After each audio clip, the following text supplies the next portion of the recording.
Hello, everyone. Welcome to. Hello, yeah, I think. Okay. Hello, everyone. Welcome to Agritech Founders Diary, powered by Agritech Digest. And today we are having an amazing guest joining us in the room. He's a powerhouse in the sector when it comes to grants.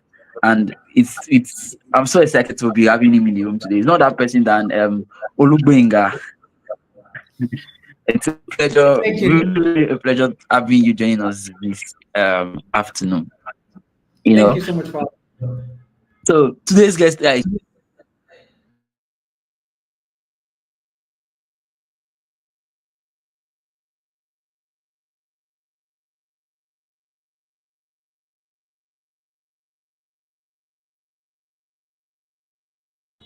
Hello, are you there? Hello. hello. Can you hear me? Ah, like I could. You went off for several seconds.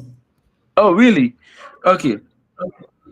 So today we're having Olugbenga, who is like a powerhouse in the agritech in the sector when it comes to grants. He has been able to help several agri businesses to raise diluted fundings, which are no equity involved. He has been able to help them raise those kind of funds across board. And today we'll be demystifying everything that has to do with grants in today's episode. But before we begin, I want to give Mr. Olugbenga a few minutes to talk about himself and what he do. He's widely known before he come on board. Let me add this: he's widely known as the Grandmaster. There is a reason why they call Mr. Olugbenga Grandmaster, because he has proven himself over and over again that he understands this thing. He's the master of grants. So yeah, it's a privilege really having you in the room. And I would like you to tell us about yourself and where this whole game of grants started from. So once again, thank you very much for having me. My name is Olugbenga Ogun. I'm the CEO of Grandmaster. So that's where the name came from. And at Grandmaster, what we do is we help social entrepreneurs win massive grant funding. Through Yes. training and technology. That's all we do at Grandmaster, right? So if you check our website, for instance, at grandmaster.xyz, you will see several testimonials. And we have two major products. We have a grant recommendation engine called Grants for Me. That's at grantsforme.xyz. And then we have a school called Grant Success School, where anyone who wants to win massive grant funding can go. It's a 4-week school. You can go and learn basically how to win massive grant funding. So those are the two major things that we do: training and technology, to help people win grant funding. And essentially, what I always tell people is, and I think this is a good place to start, is that loans are not the only option. A lot of Yeah. small business owners, a lot of startups just think that loans or raising money from VCs are the only option. No, there's a third option, and that's grant funding. Yes, it is possible for you to get money without repaying. It is absolutely possible. Yes. Great. But let's reduce this confusion in this space. What's the difference between grants, business competition, um, venture capital? So what's the difference between all of them? That's one. And at what point should an early startup should be applying for which one of them? Okay, that's a brilliant question. So, you said competition, for instance, right? So there are pitch contests. There are all sorts of competitions. Some of Yes. those competitions will involve things like pitching, right? And in fact, before, competitions used to give free money, but recently I saw a competition where it was loan they give out, right? And it Yes. was a lot of loan. The money was much, to be honest. Like if they were giving 100 million, 500 million, Mm. but it was low. And so the people that pitch, pitch to actually win a loan. That was the first time I've seen something like that, because usually pitch contests, are usually like grant based. But essentially, if you apply for a competition, typically you would pitch, whether it's a physical pitch or you write your answer questions, and most of the time it's free money, essentially. But other times, it can be a loan. So that's the thing with a pitch contest. If it's a grant is essentially you're asking a funder, a grant funder, to fund a project. Grants are project based, right? And that project can be your business, by all means. It can be your NGO, right? But most of the time, it's like the funder wants you to do a particular project in a particular place, right? So grants are mostly project based, and you're applying for funding for that particular project. And so if you get that funding, what the funder expects from you to do is to execute on that project. So for example, Grandmaster is a MasterCard grantee. It's one of the many grants that we've won. We're a MasterCard grantee.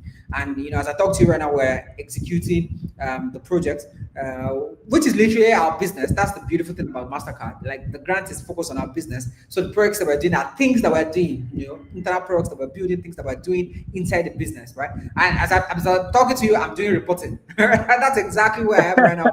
I'm doing reporting, bringing together documents and stuff to show evidence, that okay, this is what we've used your money to do, and this is our traction now. This is where we were before you helped us. This is where we are now. So that's grant funding. In terms of loans, loans are as old as time, which is somebody gives you Yeah, money and they expect interest on it, right? And so where do you get loans from? From banks, commercial banks. banks, microfinance institutions, right? So I don't need to talk too much about loans. You all know where you get loans from. Now, in terms of VC funding, that is where you're pitching to an investor. So the investor is giving you money in exchange for equity in the business. Now, the thing with VC funding is that typically, if the business goes bankrupt, the VC will lose money, right? The venture capitalist will lose money, right? But if things go well, of course, they will make money, multiples. Maybe you sell your company to another person, or maybe you IPO at the end of the day. So there are different ways to raise money. Essentially, there are different ways. My own gospel is the gospel of grants, because it's a gospel that is not very popular, right? And that's one of the things that Grandmaster has done, right? I know that when we got into the industry, so many other people came in and are like, oh, this is possible, right? And of course, we welcome our competition. You're welcome, right? It's always a good thing to aspire to, to be like Grandmaster. That's absolutely fine, right? You're absolutely welcome. But that's We're not what makes you the master. Yeah, absolutely, right. If somebody, there are people that attend our trainings and literally say, "Oh, I want to, go into consulting and all of that." We're welcome, right? We are happy to do that. But essentially, there are different ways to raise money, and you need to know what works for you, right? And the reason why I always preach the gospel of grants, why Grandmaster is always preaching the gospel of grants, is because you don't repay grants. You know, You do not one repay grants. one of the thing I think I've known Benga for quite a long time now. So I just want to mention this. There was a time some years back ago now. I was putting on like a business plan competition together, and I needed someone to teach on business plan, right? So I first reached out to a guy who was also very vast, and well, one thing led to the other. It didn't show up for the yeah, it sorry, it didn't show up for the event. Okay. Yeah, I Um, can hear you now. I don't. Sorry, I don't. Yeah, I don't. So tell me. So that's- Yeah, I just say. Yeah. So sorry, guys. So as I was saying, in that business plan, I was having a business plan masterclass. I don't know if you bring out to remember that incident. And the guy came in, he didn't show up. He was like, "Oh, I think I can't recall what it is." He didn't come to the to list to the person who went. Your network is very, very poor. Can you hear me?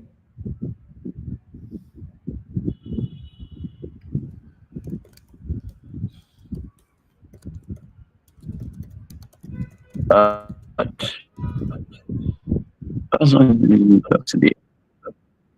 Okay, yes, I'm back now. Sorry, guys. I don't know what's wrong with my network today. So, as I was saying, so there was that business master class. The guy came to he didn't come to speak again, but he just came to learn. Actually, he came to see who was the Benga guy that wanted to speak, you know. And after that event, he reached out to me and said, "Where did you know this guy from?" That I've never heard anybody teach business plan the way this guy break business plan that night. I don't know if you still remember. I don't want to call the person's name, but this is somebody we all respect in the space, especially where I'm from. So he came, I was like, "No, where is this guy from? That this guy, the way he breaks business plan, I've never heard anybody teach business plan that way." So that's giving that assurance that when it comes to this business plan, pitch deck, Gantt applications, Olugbenga understand these things very well. Like they don't just call him master in these things. It's something he has over time proving himself back to back over time. But anyway, that aside, at what point as an early startup, I'm an early startup. At what point should I be applying for a grant? At what point should I be considering other fundings? But now we are looking at grant. At what point should I apply for a grant? Well, you should be applying for grants at every single stage. So there are grants for every single stage of Mm-hmm. business. Right? So you should be applying at every single stage because they are. So let's say, for instance, you have an idea. There are idea state grants. It's just that they are very few.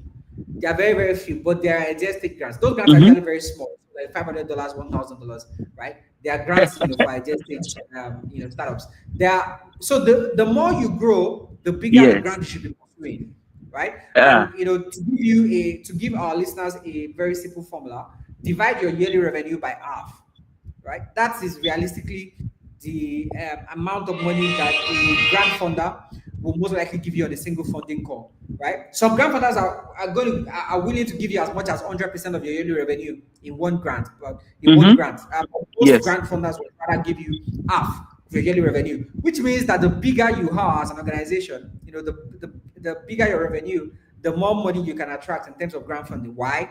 Grant funders will not give you money they don't think you can handle. Your revenue shows your capacity. So the bigger your revenue, the more money you can win in terms of grant funding. Which is why a startup that is doing $1,000 in revenue cannot win a Yeah. $1 million grant. It's just not possible. Do you understand? It's not Yeah. possible. Like your capacity, you cannot handle it. That money you will go mad. So no funder will give you that money simply because you don't have the capacity to handle it yet. Mm. Now let's talk about grant application. What is the most important part of grant application? So what should we be doing that will make us stand out the most in our grant application? I think the most important part of grant application is the research process. It's what happens before Mhm. you even write this word. And I know that this is probably not the answer that you were Yes. expecting or that listeners were expecting. Yeah, it's what you do before you write a single word, right? It's that research because a lot of times people apply for grants that they don't qualify for. And so that is one of the biggest reasons why people keep getting set to break past. So you need to do your own work. Don't apply for grants that you don't qualify for. Grant funding is not where you then say, "Oh, I'm going to apply my faith. I'm going to apply for a grant I don't qualify for." No, even the angels, are going to deny you, right? They will say, "I know you not." Essentially, so please, applying for grants is not where you then say, "I'm applying for my faith to apply for what I don't qualify for," because the way grant funding works is that it's very extremely competitive.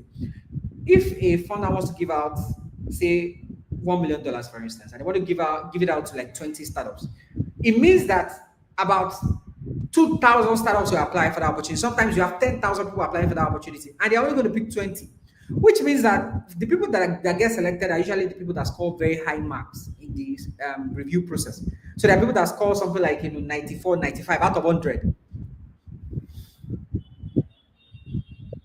I'm here with you. Don't worry, go on. Okay, yeah. Yes. So the startups that get selected are usually the startups that score 94, 95, 97, 98 out of 100. Meaning that if you score like 80 something in a review process for a grant, you're not going to be selected. You're not even going to be a finalist, right? So essentially, you need to conserve your energy instead of this pray and pray approach of apply for every single opportunity that you see. Read through the eligibility criteria, check, and if you truly qualify for the opportunity, then you apply for it. By all means, apply for that opportunity. So I think that research process is the most important process. Also, check out the funders website. Check out, have they funded people like you in the past? Who are the people that they are funding? Because if a grant funder is funding people from a certain part of the world and you're in another part of the world, the probability that they will start you with you is very, very low. Except that you are very hot, like your startup is very hot, you are growing very, very fast, and then they can break protocol for you. Otherwise, they're not gonna look at you. So Mm, I see. That's amazing. So, but let me ask you another question. Aside of um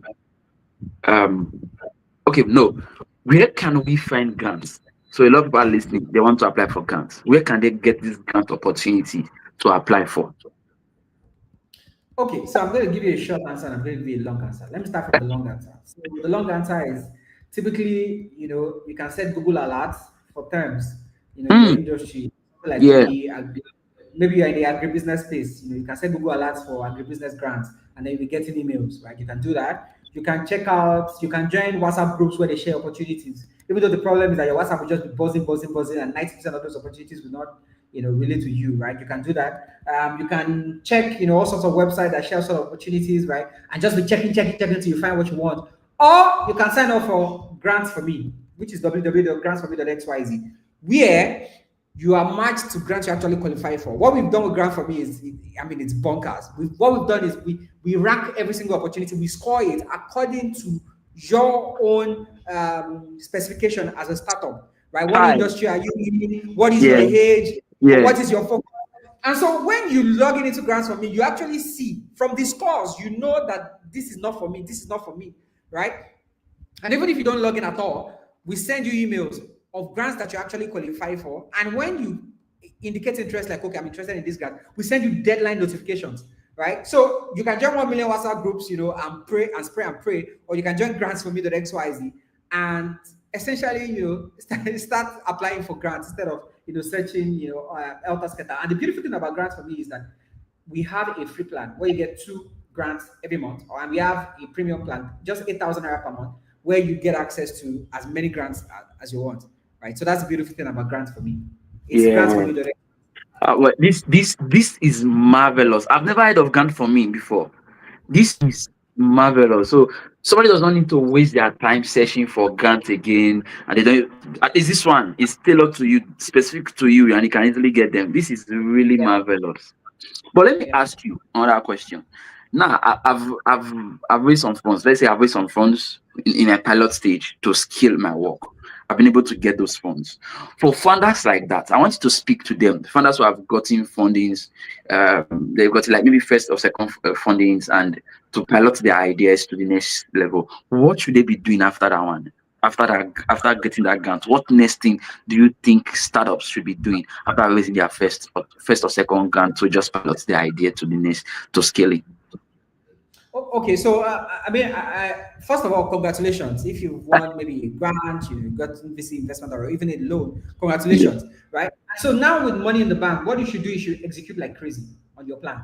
You should execute like a madman on your plan, because it is when you execute on that plan that you then know if your startup or your tests, your predictions, all of those things. You then know that whether they are correct or not, and you're able to fail fast. If the plan does not work out, and if it does work out, you will grow. As planned, you will grow, right? And the reason why it's important to execute like a madman is that when you execute very well, when you execute excellently, your metrics will go up, and that means that you're able to attract future funding opportunities, whether it's a grant, whether it's a loan, or whether more investments from investors, or maybe you get to a point where like your revenue is so much that you don't even need to raise external investment. But I think my advice to someone at that stage would be to execute like crazy. Hmm. Execute, guys. So if you're on that stage, execute madly. Madly execution. Wow, fantastic, fantastic. But now Okay. I want to ask you another question. At what point should we be considering grants? As if I'm a startup, at what point should I be thinking of grants? At what point should I be thinking of VC funds? At what point should I be thinking of other things outside of no grants? Maybe so and so time it should be grants. So and so time you should be looking at. Is there something like that at all? So, I mean, I can talk from my experience working with clients, working Yes. with different Yeah. clients. And Yeah. essentially, typically, what happens is that they chase those opportunities. Some of them, so you have to really choose what works for you. For some Okay. of the people that work, some of our clients, essentially, they raise like $500,000 from an investor, and then they start chasing grants from there, right? And then for some of them, they start chasing grants from day one, right? Even without raising money from investors. And some of them just win grants, essentially. Like they don't even like go after investors. They just focus on grants and they apply for grants, right? So like I explained earlier, there are grants for every single stage of business. Now, the thing is that when Mm. you are applying for grants, you need to have a process in place. Whether that is maybe hiring a grant writer in-house to work for you, or hiring an agency to work for you, or you writing yourself. You need to have a process in place, because the thing about applying for opportunities essentially is that if you're also not careful, you see that you're spending more time applying for opportunities than actually working on the business. You don't want that to happen to you, because the reason you're applying for whatever you're applying for is because you have a business in the very first place. So you don't want to be distracted. So you need to have a process in place, whether it's you applying or it's a consultant applying or it's an agency. You need to have a process in place so that you're not distracted, right? You're not spending so much time chasing opportunities such that you are not even growing the core business, right? Because these things take time. If you win a grant today, you're not going to get that money today. The fastest that I've seen in this space, the fastest that I've seen is like about 1 month after being announced, right? That's the fastest that I've seen. Like they announced that you won a grant, and then 1 month after, money in the bank. That's the fastest that I've seen. We've had cases where a grant took close to 2 years, right? Mm. It's a government. I won't mention the government, but it's a government grant, and then it took a lot of back and forth. Essentially, a lot of back and forth, right? There was a particular December that I literally sent them an email saying that this year is about to end. Is this how this disbursement will enter the next year? And the crazy thing, that particular week they disbursed the money. I guess they were touched by the email that I sent, and like this year is about to end though, right? And that was the week that they disbursed the money. So That's crazy. now, yeah, so I mean, I've seen it all. Disbursement that took I nearly would 2 years. I won't So call. I that don't is why want. you cannot. Okay, go ahead. I'm listening to you. Go ahead. Yes. Okay. So that is why you cannot say, for instance, that I'm going to apply for a grant, and that grant funding is going to be my only strategy. No, it cannot be your only strategy. You need to actually build a viable business, a business that generates revenue, right? Because grant opportunities, even when you win a grant, you won't get the money immediately. It will take time, right? So please, you have to put structures in place so that you're not spending too much time applying for opportunities, whereas you're not actually building. You have to do the work. It is the reason you are even applying for opportunities in the first place, because you have a business. So you have to nurture that business, put in structures in place so that applying for applications doesn't take too much of your time, right? And remember what I said earlier: if you actually apply for opportunities that you qualify for, you will not have too many opportunities to apply for. What will happen in your case is, at most, maybe you're applying for like one a week.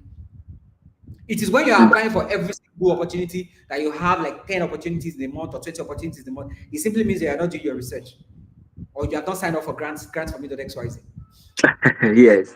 But what are the specific documentations I need to have to be able to apply for a grant and be successful? Fantastic question. So it really depends on the funder. Different funders ask for different things, but there are some basic documents that you should have, that will help you. So a good example would be a pitch deck. A pitch deck is very helpful because quite a number of funders ask for pitch decks. So a pitch deck is very helpful. You should have a pitch deck, get it handy, right? Some funders ask for business plans. It's very, very rare, but some of them ask for business plans. So if you can, come to, and the business plan doesn't have to be 31 pages. It can just be like a 4 to 5 page concept note, right? So pitch decks, a lot of funders ask for that. Business plan, some of them ask for it. Another document that will help you is, of course, your registration document. So if you're watching this from and you're in Nigeria, that's like your CAC document. Wherever you're from, I'm sure that as a business, you have to register with the government. So that certificate you get after registering, that certificate is very, very important because funders want to give organizations that are registered. As an individual, the amount of grant funding you can win is very, very tiny, very, very small. If you want to win big money, your organization needs to be registered, right? So I think those are some of the basic documents. Again, you should have a document, where you just outline, where you have like a profile of the organization, a company profile. That's another important one. Because if you don't have a company profile, every single time you want to apply for an opportunity, you'll be running helter skelter. A company profile essentially shows, who are the people in this business? What business are we in? What is our business model? So like a simple company profile makes it easier for you to apply for future opportunities. So I can stop there for now. Amazing. Thank you very much. I mean, you've brought a lot of things. But let's talk about a little bit about pitch deck for maybe like 2 minutes or 3 minutes. What are there ways we should craft pitch deck? Okay, that's a brilliant question. So in terms of crafting a pitch deck, I think Yeah. my recommendation would be for people to check the decks of companies that have raised a lot of money.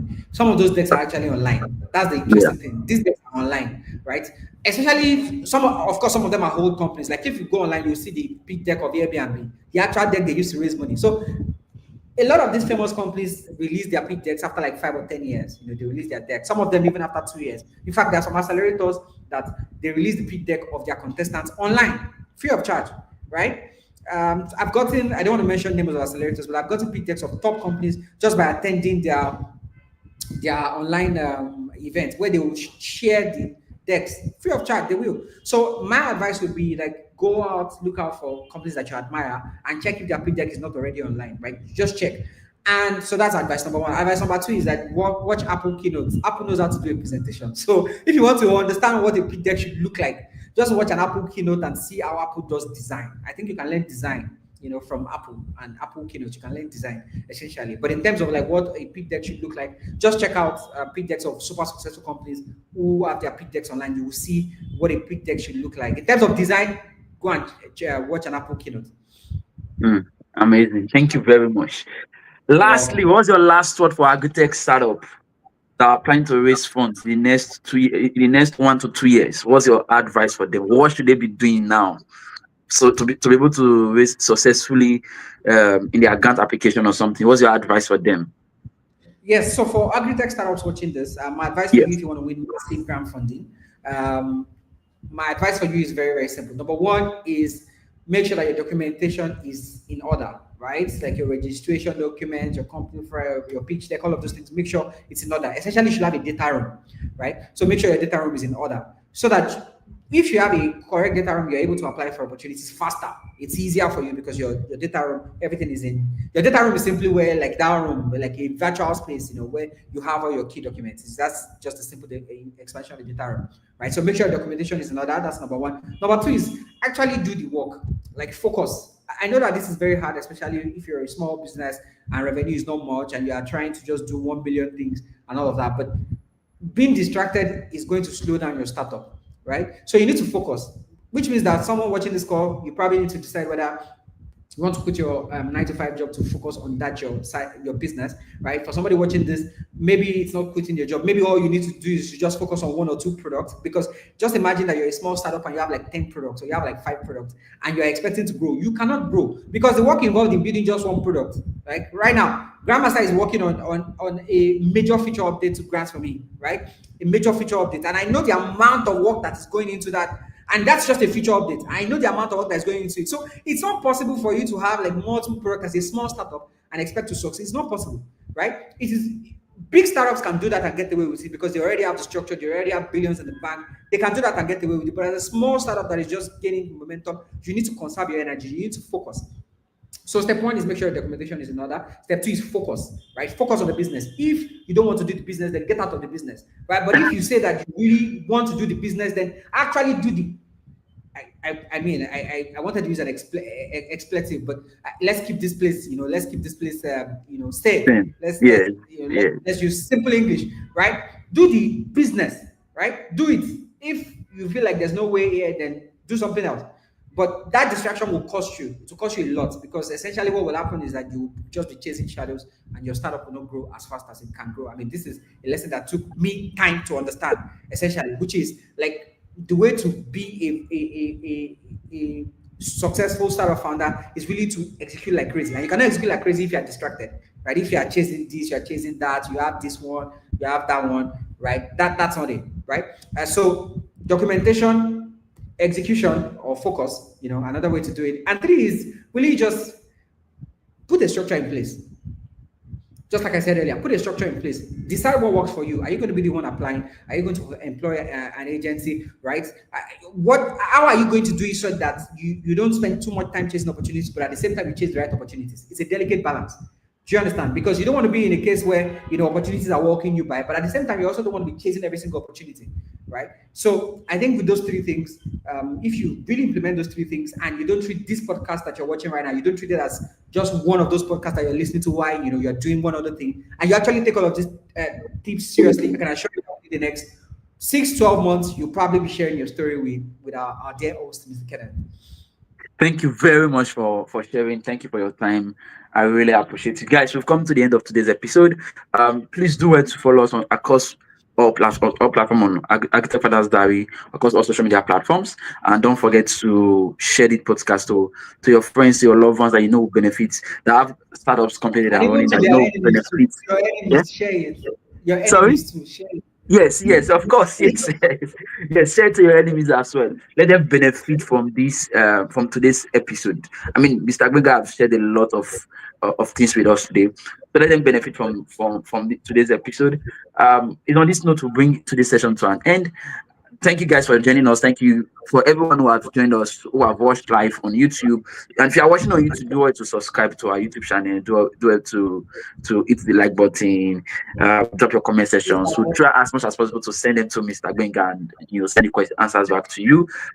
Thank you all for your time today. It's been a pleasure having you on the studio with us once again. Thank you very much. Thank you for Thank having you. me. Thank you. Thank you very much. I appreciate you for coming.